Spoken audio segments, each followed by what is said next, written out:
Assalamualaikum warahmatullahi wabarakatuh. Pada pertemuan kali ini kita memasuki episode ke-11 ya. Setelah kemarin kita membahas tentang marfu'at atau isim-isim yang dirafa'kan atau yang ditandai dengan harokat dhammah. Kemudian kita hari ini, malam ini masuk kepada episode yang ke-11, yaitu membahas tentang mansubat, yaitu isim-isim yang dinasabkan atau biasanya ditandai dengan harokat fathah.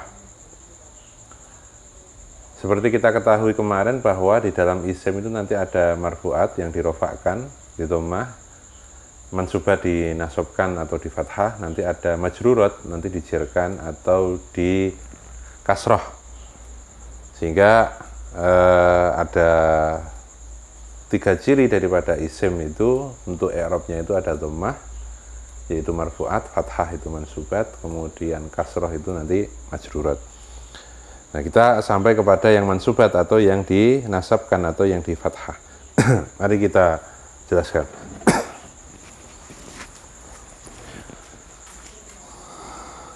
Di dalam mansubat ini ada 12 sebenarnya. Yang 11 nanti kita catat di sini. Yang 12 itu nanti tabe sama dengan yang marfu'at. Maka kita jelaskan satu persatu mulai dari yang maf'ul bih.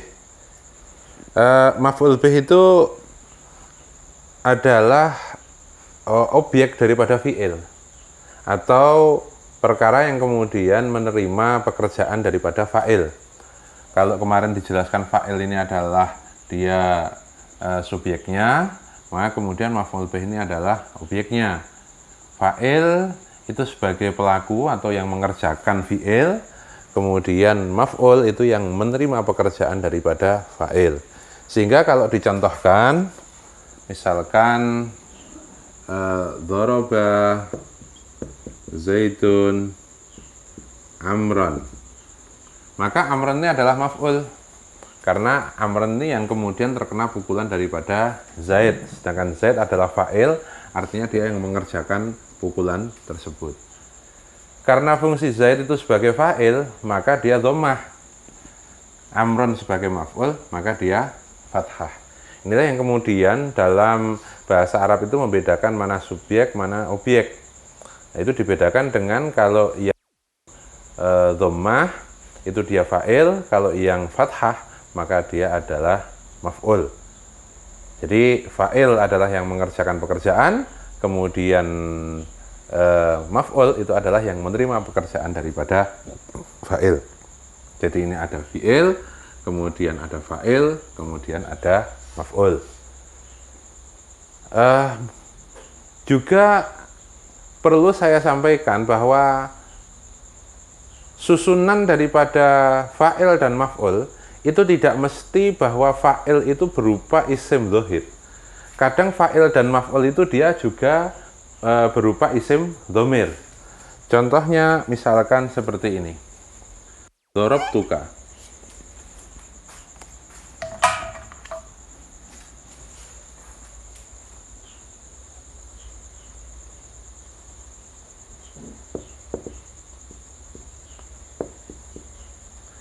Ini ada lafal darabtuka. Di sini ada lafal daraba, ada tu dan ada ka. Tu ini adalah dhamir atau kata ganti. Ka itu juga dhamir, yaitu kata ganti. Artinya saya memukulmu. Saya telah memukulmu. Maka tu ini adalah fungsinya sebagai fa'il, kemudian ka ini fungsinya sebagai maf'ul. Jadi pilihan daripada fa'il dan maf'ul itu ada nanti fa'il yang berupa di sini ini adalah isim dhahir, isim yang tampak, kemudian ini berupa isim dhamir. Jadi nanti redaksinya bisa seperti itu, tidak mesti berupa isim dhahir, tapi juga bisa berupa isim dhamir. Jadi fa'il itu ada isim dhahir, ada isim dhamir, kemudian maf'ul juga ada isim dhahir dan isim dhamir. Misalkan na'buduka itu ada seperti ini juga. Ini di dalam maf'ul bih. Kemudian yang kedua, kita akan menjelaskan tentang maf'ul mutlak. Maf'ul mutlak itu apa? Maf'ul mutlak itu kalau di dalam jurumiyah biasanya dikenal dengan maf'ul dengan masdar. Istilahnya dengan masdar. Cuman kalau di dalam alfiyah itu lebih dikenal dengan istilah maf'ul mutlak. Sebenarnya apa maf'ul mutlak itu? Maf'ul mutlak itu adalah maf'ul. Jadi bisa diartikan bahwa kalau maf'ul seperti ini adalah keterangan tambahan. Dia adalah keterangan tambahan. Sebenarnya kalau di dalam struktur kalimat itu yang namanya fi'il itu hanya butuh fa'il. Kemudian maf'ul dan seterusnya ini, dia ini adalah keterangan tambahan, atau kalau dalam bahasa struktur gramatikal bahasa Indonesia namanya predikat. Dia hanya sebagai informasi tambahan. Informasi tambahan apa yang dimaksud oleh maf'ul mutlak ini? Itu adalah ketika kemudian ada isim yang kemudian digunakan untuk menguatkan fi'il, pertama, atau digunakan untuk menjelaskan tentang jumlah fi'il, atau menjelaskan tentang bentuk atau macam daripada fi'il. Saya contohkan. Jadi maf'ul mutlak itu nanti akan dibagi menjadi 3. Satu, itu taukid. Fungsinya dia sebagai taukid, menguatkan. Fungsi kedua, dia itu adalah adat, menjelaskan jumlah daripada fi'il. Yang ketiga, dia itu adalah nau', menjelaskan macam daripada fi'il. Contoh yang taukid itu adalah dzarabtu dzarban. Dzarabtu mukul sapa ingsun, saya telah memukul dzarban dengan pukulan yang sesungguhnya. Ya, dzarban itu dengan pukulan yang sesungguhnya, atau dzarban kelawan mukul temenanan. Itu kalau dalam bahasa Jawanya. Artinya dzarban ini fungsinya adalah menguatkan doroba ini. Jalasan, saya benar-benar duduk. Akal tu aklan, saya benar-benar makan. Nah, ini fungsinya adalah menguatkan daripada fi'il. Ketika ada isim kok mempunyai tujuan, dia itu dinasobkan, kemudian dia tujuan itu menguatkan dari fi'il, maka dia adalah maf'ul mutlak. Kalau ada isim kemudian dinasobkan yang punya tujuan menguatkan fi'il, maka dia adalah maf'ul mutlak. Kemudian yang kedua, dia menjelaskan tentang adat. Contohnya adalah dzarabtu dzarbataini. Ya, dzarabtu dzarbataini atau dzarabtu dzarbatan. Tinggal kalau dzarbataini itu 2 pukulan, kalau dzarbatan ini 1 pukulan. Maka fungsi daripada 2 pukulan atau 1 pukulan ini adalah menjelaskan jumlah daripada fi'il. Pukulannya itu berapa kali? Nah, kalau ada isim yang kemudian dinasobkan, dzarbatan dinasobkan, fungsinya untuk menjelaskan jumlah daripada fi'il, maka dia dikatakan sebagai maf'ul mutlak juga. Yang ketiga, dia adalah menjelaskan macam daripada fi'ilnya itu.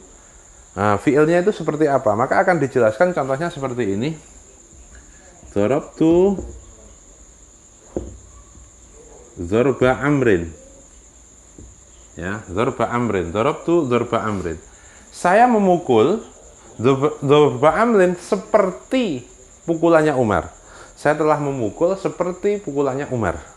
Atau saya memukul seperti pukulannya Mike Tyson, misalnya begitu. Saya memukul seperti pukulannya Mike Tyson. Maka ini kan menjelaskan tentang macam ataupun bentuk pekerjaannya itu. Nah ini, maka dia kemudian kalau ada isim kemudian berfungsi menjelaskan tentang macam daripada fi'il, maka dia juga menjadi maf'ul mutlak. Maka maf'ul mutlak itu adalah isim yang dinasobkan, yang bertujuan menguatkan fi'il, atau bertujuan menjelaskan jumlah daripada fi'il, atau bertujuan menjelaskan macam daripada fi'il. Nah ini kalau ada isim-isim kok dinasobkan mempunyai salah satu dari ketiga fungsi ini, maka dia adalah maf'ul mutlak, atau kalau dalam jurumiyah dikenal sebagai masdar. Oke, jadi tergantung isim itu dinasobkan untuk apa. Kalau isim itu dinasobkan dia sebagai penerima pekerjaan maka maf'ul bih. Kalau isim itu digunakan untuk seperti ini maka dikatakan sebagai maf'ul mutlak. Ya. Seterusnya maf'ul lah. Maf'ul lah itu kalau di dalam jurumiyah biasanya dikenal dengan nama maf'ul min ajlih. Maf'ul min ajlih. Apa itu maf'ul lah? Maf'ul lah itu adalah isim masdar yang dia mempunyai tujuan untuk menjelaskan alasan dari pekerjaan. Ya, jadi maf'ullah itu adalah menjelaskan alasan dari pekerjaan. Kalau ini taukid, adat, menguatkan jumlah dan macam, maka maf'ul mutlak itu bertujuan untuk menjadi alasan daripada pekerjaan. Pekerjaan itu dilakukan dilakukan karena apa? Contoh misalkan jud syukron atau sajadtu syukron atau sajada zaidun syukron. Ya, Zaid sujud syukron karena dia bersyukur. Nah, jadi fungsi daripada syukron ini adalah merupakan alasan daripada sujud. Ya, merupakan daripada sujud.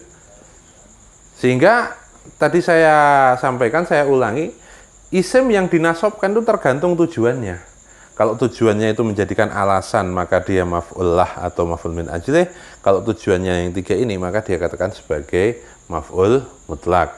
Jadi kalau ada isim nakiroh, ya, yang kemudian dinasobkan karena bertujuan untuk memberikan alasan atau menjelaskan alasan daripada fi'il, maka itu dikenal sebagai maf'ul lah. Seterusnya, ya, seterusnya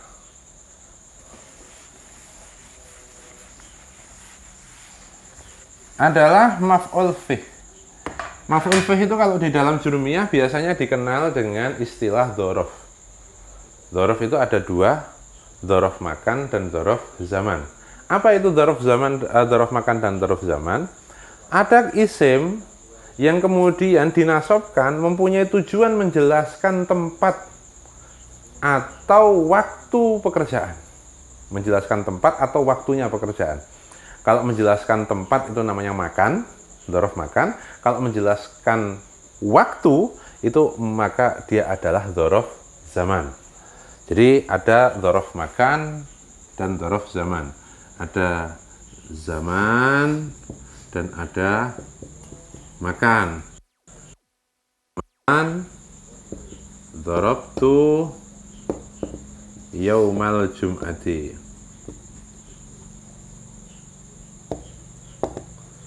Kalau yang makan, misalkan dzarabtu amamal masjidi, di depan masjid. Ya, dzarabtu yaumal jum'ati, dzarabtu amamal masjidi.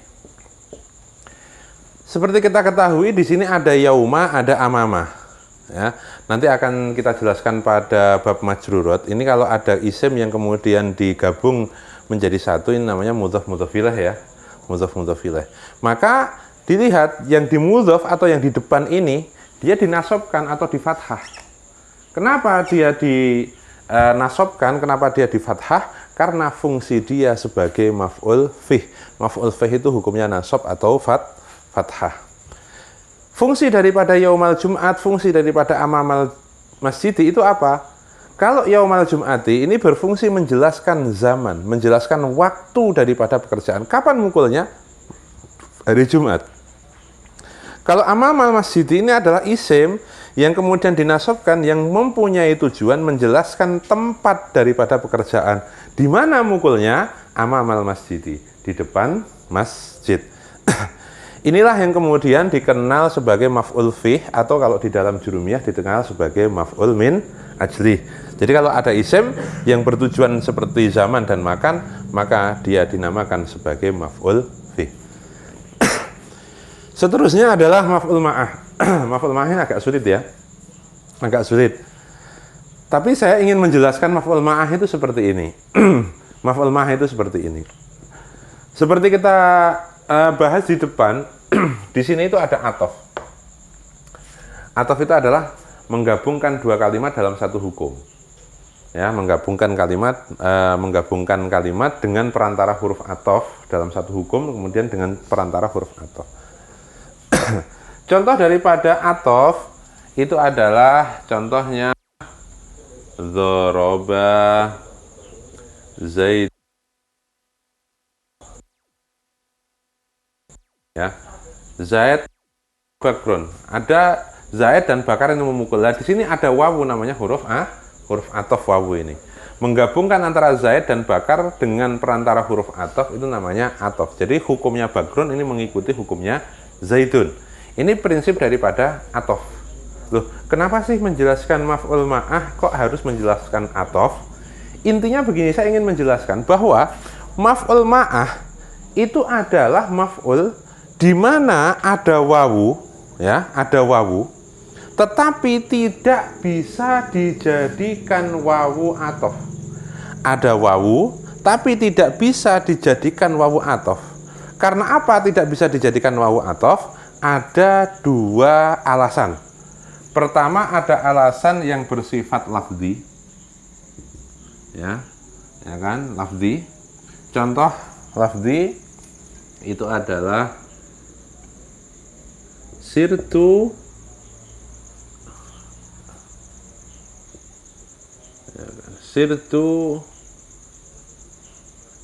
wa zaidun. Ya, sirtu wa zaidun. Ya kan, sirtu wa zaidun. Nah, ini ada dhamir tu, ini adalah fa'il. Kemudian ada zaidun. Ini menggabungkan lafal tu dan menggabungkan lafal zaid dengan perantara huruf atof yaitu wawu gitu. Tapi ini secara lafzi tidak bisa, secara nahwu tidak bisa, secara aturan lafziyah tidak bisa. Tidak bisanya bagaimana? Karena tidak bisa mengatofkan isim dhohir kepada isim dhamir. Ini nggak boleh. Dalam bahasa Arab ini nggak boleh mengatofkan isim dhohir diatofkan kepada isim dhamir. Ini tidak boleh. Maka ini wawu di sini jelas bukan wawu atof. Karena apa? Secara lafzi tidak bisa ini. Karena tidak bisa mengatofkan isim dhohir kepada isim dhamir, tidak bisa diatofkan. Maka kalau ada kendala seperti ini, maka wawunya ini dinamakan sebagai wawu ma'iyah atau wawu yang berfungsi menjadi maf'ul ma'ah yang mempunyai makna bareng sartane, bersamaan. Berbeda kalau wawu yang atof namanya dan. Dzoroba Zaidun wa Bakrun. Zaid dan Bakar telah memukul. Jadi ada dan wawu itu ya. Wawu itu dan. Tapi kalau wawu di sini tidak bisa dimaknai dan, tetapi dimaknai bersamaan. Sirtu wa zaidun itu berarti sirtu melaku sapa ingsun wa zaidun bersama Zaid. Jadi saya telah berjalan bersamaan dengan Zaid. Wawunya wawu ma'iyah. Tandanya apa? Tandanya secara lafzi dia tidak bisa diatofkan, dijadikan satu. Kemudian alasan yang kedua itu adalah maknawi. Alasan yang kedua dia maknawi. Alasannya maknawi. Contohnya misalkan sirtu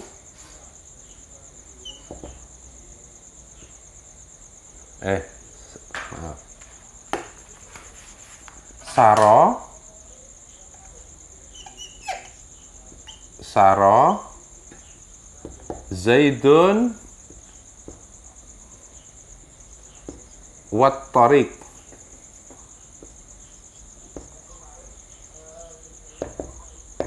Ya. Saro Zaidun wat Tariq. Ya. Ini secara lafzi bisa ini. Zaidun sama Tariq ini bisa. Bisa diatofkan ini Zaidun sama Tariq karena Zaidun ini isim apa itu? Isim dhohir, ya. Wat Tariq itu dia juga isim dhohir. Jadi secara lafzi dia bisa diatofkan secara lafzi. Tapi secara maknawi tidak bisa. Ya, karena apa? Zaid dan jalan berjalan. Itu nggak bisa. Karena biasanya kalau Zaid itu berjalan kan jalannya kan nggak ikut berjalan. Maka ini wawunya jelas tidak bisa dimaknai sebagai wawu atof karena secara maknawi nggak bisa. Maka wawunya ini juga dikatakan sebagai wawu ma'iyah. Jadi ini tidak bisa dikatakan wawu atof karena lafzi, ini tidak bisa dijadikan wawu atof karena maknawi. Jadi intinya maf'ul ma'ah itu adalah ketika ditemukan wawu yang tidak bisa dijadikan atof, maka jadikanlah dia sebagai wawu ma'iyah. Jadi kalau membaca sara menjadi sirtu wa zaidan, kemudian sara zaidun wat tariqah, ya, maka ini dinasobkan, ya, beda dengan itu. Jadi sirtu wa zaidan, kemudian sara zaidun wat tariqah, hukumnya nasab. Ya, kita sampai kepada ini saja dulu, yaitu maf'ul bih, maf'ul mutlak, maf'ul lah, maf'ul fih, dan maf'ul ma'ah. Besok akan kita teruskan hal tamyiz, munada, isim nyala, khobarnya kana, dan isimnya inna berserta dengan tabi'. Mungkin itu dulu pertemuan kita pada episode ke-11, kurang lebihnya mohon maaf. Wallahul muwaffiq ila aqwamit thoriq. Wassalamualaikum warahmatullahi wabarakatuh.